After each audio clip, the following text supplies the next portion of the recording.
नमस्कार दर्शक मित्रों, वीडियो में तमारुं स्वागत है। आप सौ रणवीर कपूर और आलिया भट्ट ने तो जानता ज छो। रणवीर कपूर और आलिया भट्टना लग्न तारीख 24 एप्रिल 2022 रोज थया हता। आ लग्न करीने मात्र एक महीना जेटलो समयगाळो थयो छे। तेमां एक महत्वपूर्ण खबर मळी रही है, जेमां इंस्टाग्राम पर आलिया भट्टे एक पोस्ट मूकी है, जेना कारणे तेमना बधा फैंस चौंकी गया है। आलिया भट्टे पोताना इंस्टाग्राम अकाउंट में पोस्ट मूकी अने कैप्शन में लख्युं छे कि अवर बेबी कमिंग सून। तो मित्रों, आ फोटो हॉस्पिટલનો છે અને જેની અંદર હોસ્પિટલના બેડ ઉપર આલિયા ભટ્ટ સૂતી છે અને તેની બાજુમાં કોઈ વ્યક્તિ બેઠેલું જોવા મળી રહ્યું છે। પાછળથી જોતા તો રણવીર કપૂર લાગી રહ્યા છે, પરંતુ તે વ્યક્તિ કોણ છે તે અંગે કોઈ માહિતી નથી અને તેમણે કેપ્શનમાં લખ્યું છે કે અવર બેબી કમિંગ સૂન। તો મિત્રો, આલિયા ભટ્ટે તેમની इंस्टाग्राम अकाउंट पर पोस्ट मूकी और तेमणे गर्भवती थई गया होवानी जाण करी है।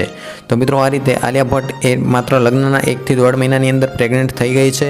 तो मित्रों, आ तो आजनो वीडियो गमे तो लाइक करो, शेर करो और आवी अवनवी माहिती मेळववा माटे चेनलने सब्सक्राइब करो। फरी मळीशुं कोईक नवा विडियोमां नवी माहिती साथे। त्यां सुधी आवजो।